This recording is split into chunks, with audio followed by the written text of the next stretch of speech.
सगळ्यांना क्रांतिकारी जय भीम। मी माया उके। जो काल सुरेश ससाईच्या वर जो आरोप झाला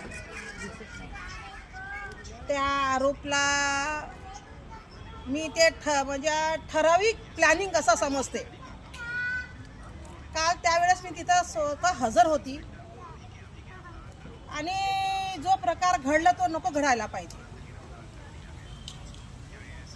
आम्ही बाहेरच होतो, ह्या 5-6 लेडीज गेल्या भंतेजीकडे भेटतोय म्हणून, आणि आतमधून खूप आवाज आला, खूप भांडण्याचा आवाज आला। तिथे त्या लेडीज होत्या आणि गजगाटे होत आहे आणि प्रदीप आगलावे होता। हे 3 ट्रस्टी होते, 3 ट्रस्टी होते आणि तुम्ही एकाच ट्रस्टीवर आरोप करणं हे चुकीचं आहे। कोणत्याही गोष्टीचा असो, ट्रस्टी सगळ्या जिम्मेदाराला, सगळे ट्रस्टी जिम्मेदार सगळ्या गोष्टीला। मग तुम्ही एकच भंतीचा विरोध का केला? आणि जी समिती येणार होती चौकशीला काल, ते तिथल्या लोकांनी सांगलंच तेव्हा आम्ही लोक गेलो।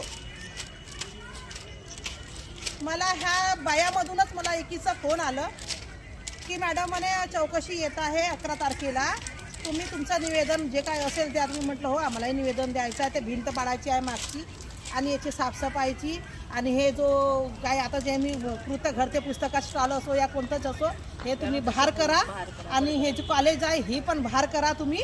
इथे जे श्रामनेर निघतील त्याच्या शिक्षणासाठी इथं ठेवा, असं मी निवेदन दिलं काल। त्याच्यासाठी मी आलो होती काल। पण हे जो आतमध्ये बघून हा खूप म्हणजे आमच्या समाजाला हा काळक फासल्यासारखं हा कालचं कार्य झालं। हा लई चुकीचं झालं आणि भंतेजीला तुम्ही उत्तेजित केलं।